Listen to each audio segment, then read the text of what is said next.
সীমান্তরক্ষী বাহিনীর সাহস, নিষ্ঠা ও আত্মত্যাগকে স্যালিউট মুখ্যমন্ত্রীর, যাদের অক্লান্ত পরিশ্রম, বীরত্ব এবং আত্মত্যাগে দেশ, রাজ্য ও নাগরিক আজ সুরক্ষিত। সেই সীমান্ত সুরক্ষা বাহিনীর রাইজিং দিবস উপলক্ষে নিজের এক্স হ্যান্ডেলে জওয়ানদের প্রতি শুভেচ্ছা জানিয়েছেন মুখ্যমন্ত্রী ড হিমন্ত বিশ্ব শর্মা। সীমান্তে মোতায়েন বিএসএফ জওয়ানরা মাতৃভূমিকে রক্ষা করতে দিনের পর দিন প্রতিকূল আবহাওয়া, বিভিন্ন চ্যালেঞ্জ ও অনিশ্চয়তা সবকিছুর মুখোমুখি হয়ে যেভাবে দৃঢ়তা, সতর্কতা ও দেশপ্রেম দেখিয়ে চলেছেন তা সত্যি অর্থে প্রশংসার যোগ্য।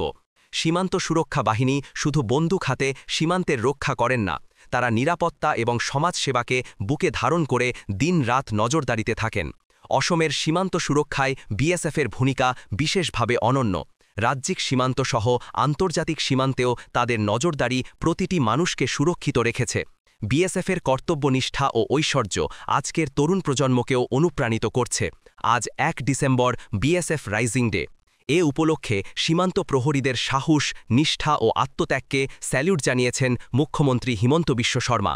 সীমান্তরক্ষী বাহিনীর উদ্দেশ্যে মুখ্যমন্ত্রীর বার্তা: আপনাদের অবিচল সতর্কতা অসম এবং আমাদের দেশকে সুরক্ষিত রাখে। মা ভারতীর প্রতি ইঞ্চি রক্ষা করার জন্য আপনাদের পরিষেবা, সাহস ও অঙ্গীকারের জন্য আমরা গর্বিত।